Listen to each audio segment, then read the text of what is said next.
नमस्कार, मैं हूं आपके साथ अंजना शर्मा और आप देख रहे हैं रीड न्यूज। आइए बढ़ते हैं आज की प्रमुख खबर की ओर। महाराष्ट्र की राजनीति में फिर बड़ा उलटफेर, डिप्टी सीएम बने अजित पवार। अप्रैल से ही अजित पवार के बीजेपी के साथ आने की लग रही थी अटकलें। अजित पवार की बगावत से राज्य की राजनीति में बड़े बदलाव की उम्मीद। बीजेपी ने महाराष्ट्र में अजित पवार के दावे से शरद पवार को दिया बड़ा झटका। लेकिन आज हमने महाराष्ट्र में इस राजनीतिक बदलाव पर आम लोगों की राय जानी। देखें ग्राउंड रिपोर्ट। महाराष्ट्र की राजनीति को लेके जो फेरबदल हो रहा है, पहले भी हुआ, आगे भी हुआ और अभी भी हो रहा है और आगे भी होने की संभावना है, इस मामले में आप क्या कहेंगे? कुछ नहीं, अभी जो राजनीति चल रही है उसमें से जो यंगस्टर है, जो नए वोटर है, वो भी ये जो राजकारण चल रहा है उसके लिए अभी वोटिंग के लिए भी पीठ दिखाएंगे, क्योंकि फ्यूचर में इन लोग वोटिंग करेंगे कि नहीं वो भी मतलब पता नहीं चल रहा है। क्योंकि प्रशासन एक तरफ से बोलती है वोटिंग करो जिससे लोकशाही और अधिक मजबूत हो सकती है, पर अभी जो लोकशाही को कलंकित करने वाली जो राजकारणी है, जो पॉलिटिकल्स है, उनके वजह से अभी मुझे नहीं लगता कि फ्यूचर में जो यंग वोटर है वो कहीं मतदान करेंगे, क्योंकि जो अभी महाराष्ट्र में हो रही है राजनीति उसकी वजह से सबका इसमें से विश्वास उठ जाए। तो सर, ये आपको क्या लगता है, ईडी का प्रेशर हो सकता है?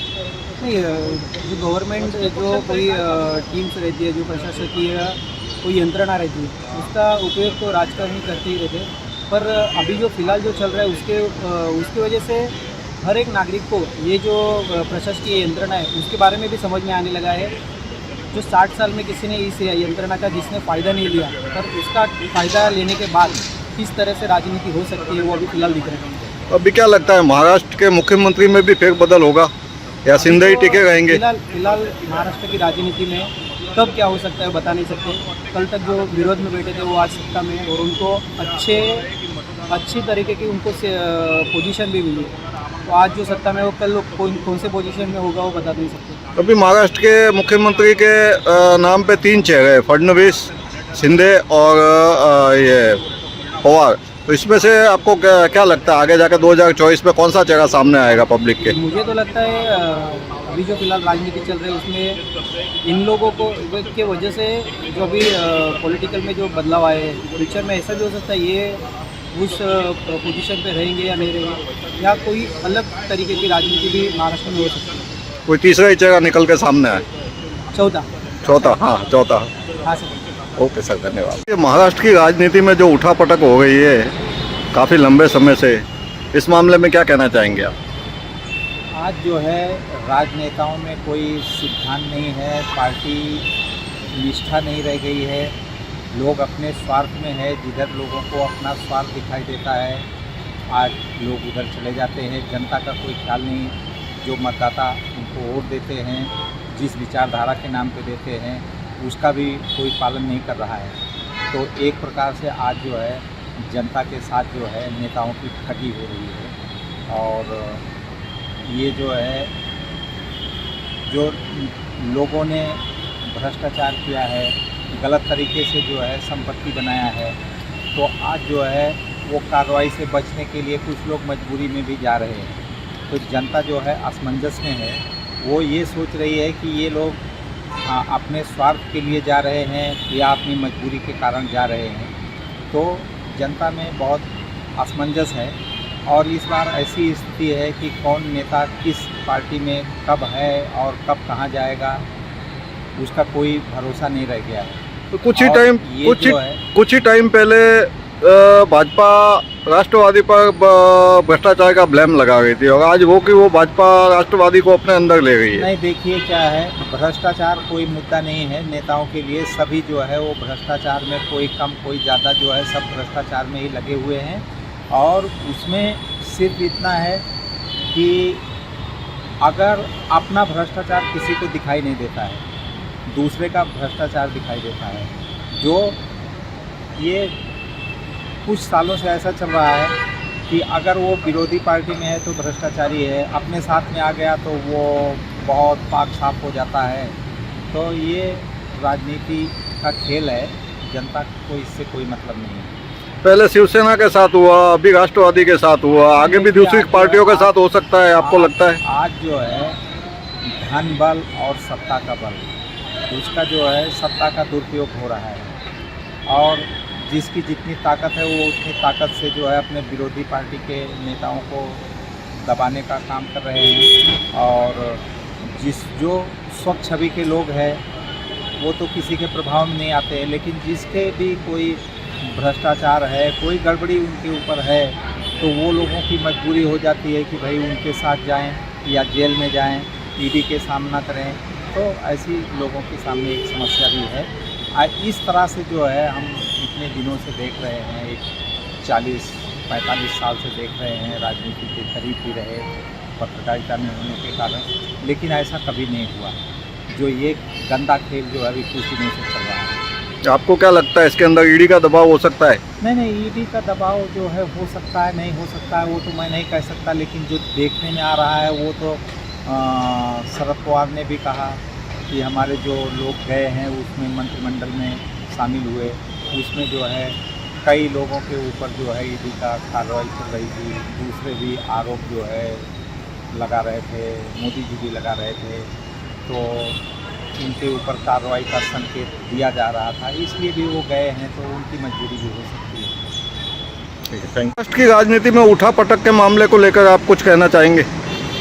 आजकल जो ये राजकीय लोग कर रहे हैं, ये मुझे ही नहीं, सब आम आदमी को, आप पब्लिक को इसमें नाराज़गी है। क्योंकि कल जो अपोजिशन में थे, जो कल गालियाँ देते थे एक दूसरे को, आज वो उनके बगल में जाके बैठे हैं।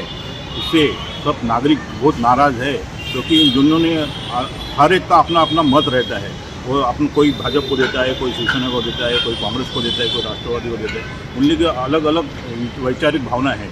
अगर उनको कुछ नेता जो है जो कल रातों रात जो अपना पद बदलते हैं, उनको उन मतदारों की कुछ पड़ी नहीं है, उनका कुछ भी उनको ख्याल नहीं है। जो उठ के कभी भी अपने ये बदल के, पक्ष बदल के अपने वरिष्ठ नेता जो है खुद के फायदे के लिए, खुद के फायदे के लिए, हाँ, उनसे गद्दारी करके, अपने पक्ष से गद्दारी करके अलग पक्ष में जाके बैठ जाते हैं।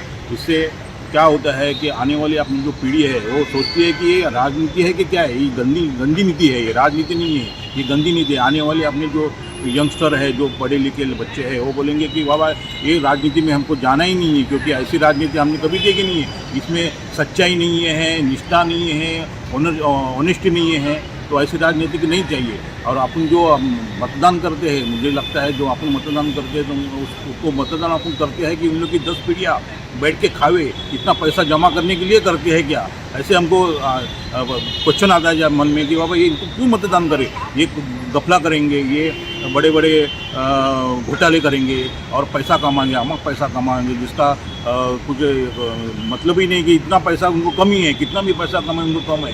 तो ये सब क्या चल रहा है? तो अपना देश है वो कुछ नीचे जा रहा है, ऐसा मुझे लग रहा है कि ऐसी राजनीति अपने को अच्छी नहीं है। इससे देश आगे नहीं बढ़ेगा और नीचे आ जाएगा। फिर सर पहले शिवसेना के साथ हुआ, अभी राष्ट्रवादी के साथ हुआ, आगे भी दूसरी पार्टियों के साथ हो सकता है, आपको लगता है? हो सकता है। अभी जो शिवसेना के साथ हुआ था, शिवसेना ही उसमें बंद करके जो 40 लोग निकले, वैसे ही सिस्टम अभी राष्ट्रवादी में हो रही है, उसमें से भी 40 लोग निकले। अभी इतनी बड़ी पार्टी दूसरी है नहीं तो और कुछ रहते थे वो उसमें से निकला। भी रही कौन सी पार्टी? तो एक ही कांग्रेस ही रही है और उद्धव ठाकरे की पार्टी, दोनों ही पक्ष रह गए, बाकी सब अपने अपने अकल दोनों जो मिल गए, तो अभी पार्टी नहीं है। फिर कौन सी पार्टी नहीं बनेगी? एक ही पार्टी चलेगी जो भाजपा है।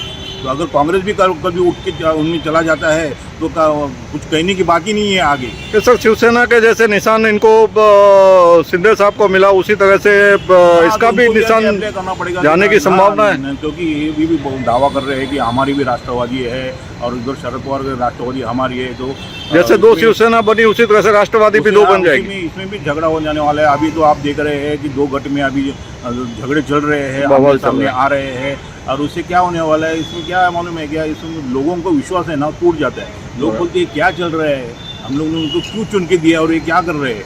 तो विश्वास तोड़ने की बात है ये। तो आगे जो अभी इलेक्शन होएगा उसमें आप सब देखेंगे कि लोग एक एक को बराबर सबक सिखाएंगे। इसमें सर ईडी का प्रेशर हो सकता है क्या? ईडी का प्रेशर तो है ही, तुम पैसा खाओगे तो ईडी आने वाला है। तो अगर मैं क्लीन हूँ, मैंने कभी किसी का पैसा लिया ही नहीं, तो मुझे ईडी बीडी सीबीआई क्या कुछ लेना देना है? मेरे को लेना देना ही नहीं है, क्योंकि मैं क्लीन हूँ ना। तुमने कुछ तो घपला किया है, इसलिए तुम्हारे पीछे ईडी पड़ी है। ईडी को कुछ मिलता है इसलिए ईडी पकड़ के अंदर डाल दिए। मेरे पास कुछ है ही नहीं, मैं सीधा साधा आदमी हूँ जो कमाई करने वाला हूँ, अपना जो मिलता है रोजी रोटी उस पर चल रहा हूँ। मेरे पास समा पैसा ही नहीं है, मैंने कुछ घोटाले ही नहीं किए है, मैंने कुछ पैसा ही नहीं खाया है, तो मुझे क्यों ईडी की धमकी यार ईडी की ये सही नहीं पड़ेगी। सही बात। मैं सीधा हूँ तो ईडी भी सीधी है। अगर तुम गलत हो तो ईडी तुमसे तुम्हारे साथ ही गलत करेगी, समझा ना। तो ईडी के इनको प्रेशर है, इसका मतलब इन्होंने बड़े बड़े घोटाले किए हैं, इसलिए डर के मारे है जितना कमाया है अभी तक वो चला ना जावे।